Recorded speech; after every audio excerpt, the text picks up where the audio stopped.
కమల్ సురేష్ గారు ఉన్నారు. కమల్ సురేష్ గారు మీరేమంటారు?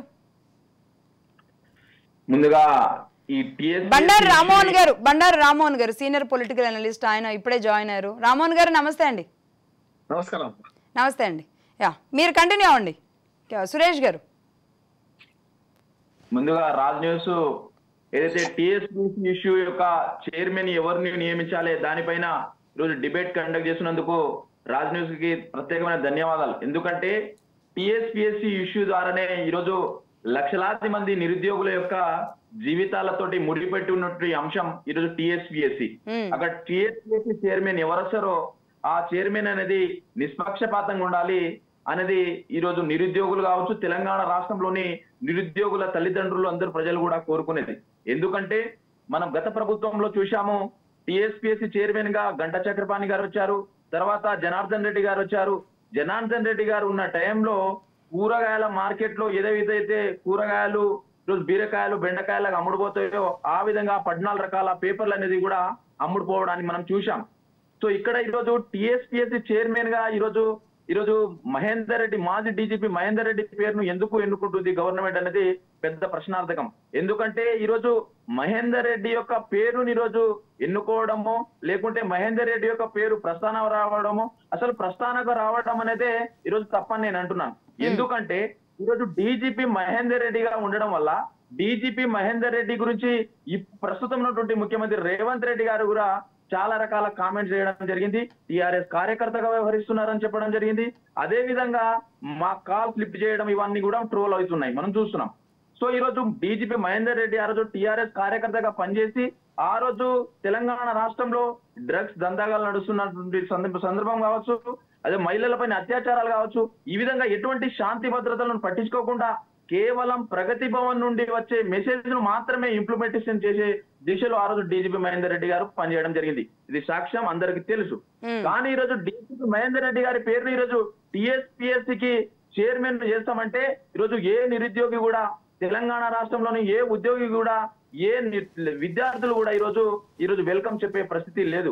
ఎందుకంటే అంటే కేవలం ఉద్యమ సమయంలోనో లేదంటే టిఆర్ఎస్ పార్టీ అధికారంలోకి వచ్చిన తర్వాత ఆయన అంటే పార్టీకి అనుకూలంగా ప్రవర్తించారన్న ఒకే ఒక్క కారణమా, ఇంకేమైనా కారణాలు ఉన్నాయా? అంటే పోలీసుగా ఆయన విధి నిర్వహణలో ఆయన చేసే పని ఆయన చేస్తారు.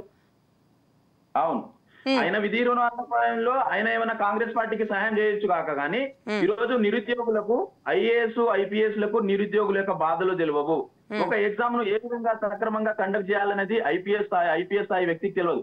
అయినా ఐపీఎస్ కావచ్చు, మంచి దొంగలను పట్టుకోవడం, గతంలో ఉన్న చాలా రివార్డ్స్ అవన్నీ ఉండొచ్చు, నేను కాదనట్లేదు. ఐపీఎస్ ఉద్యోగాన్ని మేము తప్పుపట్టడం లేదు ఇక్కడ.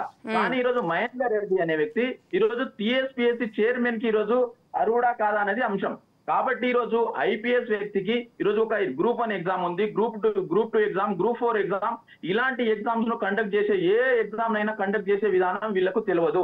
వీళ్ళని ఎప్పుడు చూడు వేరేగాళ్ళని పట్టుకోవడం, దొంగలను పట్టుకోవడం, శిక్షించడం మాత్రమే తెలుసు. కాబట్టి తెలంగాణ రాష్ట్రంలో ఒక నిరుద్యోగి 3 పూటల భోజనం చేస్తాడా, చేయడా? అసలు ఒక విద్యార్థి చదువుకోవడానికి ఎన్ని రకాల ప్రయత్నాలు చేస్తుంటాడు, లేకుంటే ఆయన ఆకలితో 2 స్థలాలుగా ఫీజు ఏ విధంగా కట్టుకుంటాడు, లేకుంటే ఒక నిరుద్యోగి బాధక సాధకాలు అనేది పోలీస్ ఆఫీసర్లకు ఏ మాత్రంగా పట్టదు. అందులో భాగంగానే గతంలో మనం ఐఏఎస్ యొక్క టీఎస్పీ చైర్మన్ గా ఉన్నప్పుడు చూసాము, ఐఏఎస్ ఎన్ని రకాల పేపర్లు లీక్ చేశారు. ఎందుకంటే అడ్మినిస్ట్రేషన్ పోస్టు ఆ పోస్టు వేరు, టీఎస్పీ చైర్మన్ పోస్ట్ వేరు అనే విధంగా చందంగా తయారు కావడం జరిగింది. సో ఈ రోజు డీజీపీ మహేందర్ రెడ్డి రావడం వల్ల కూడా ఈరోజు లీకులు అయితే ఏ మాత్రం అవగాహన ఉండదు. గ్రూప్ 4 లో ఏ క్వశ్చన్ రావాలి, గ్రూప్ 1 స్థాయిలో ఏ క్వశ్చన్ రావాలి అనేది కూడా ఖచ్చితమైన అవగాహన ఉండదు. ఎందుకుంటుందంటే ఈరోజు వీరి యొక్క పేరును బయటికి తీసుకొస్తున్నారంటేనే ఖచ్చితంగా కాంగ్రెస్ పార్టీ మరో మోసం నిరుద్యోగులు చేయడంలో సిద్ధంగా ఉంది. నిరుద్యోగులకు కాంగ్రెస్ పార్టీ ఈరోజు మరోసారి మోసం బీఆర్ఎస్ ప్రభుత్వం లాగా మోసం చేయడానికి కంకణం కట్టుకుందని స్పష్టంగా అర్థమవుతుంది. ఎందుకంటే 6 లక్షలాది మంది నిరుద్యోగుల జీవితాలతో ఆటదాడుకున్న సందర్భంలో ఈరోజు నిరుద్యోగులు కాంగ్రెస్ పార్టీకి భిక్ష పెట్టడం వల్లనే ఈరోజు అధికారం దక్కిందనేది రేవంత్ రెడ్డి గారి మరీ మర్చిపోవద్దు. ప్రవళిక యొక్క ఆత్మహత్య ద్వారానే ఈరోజు తెలంగాణ రాష్ట్రంలో ఈరోజు సంచలనంగా మారి ప్రతి నిరుద్యోగి ఇంటికి వెళ్లి తమ గ్రామంలో చుట్టాలను కావచ్చు, పక్క ఇంటి వాళ్ళనందరినీ చైతన్యం చేసి ఈరోజు బీఆర్ఎస్ పార్టీని రాజకీయంగా సమాధి చేస్తేనే మనకు ఉద్యోగాలు వస్తాయని కంకణం కట్టుకున్న సందర్భంలో ఈరోజు కాంగ్రెస్ పార్టీ అధికారంలో రావడం జరిగింది.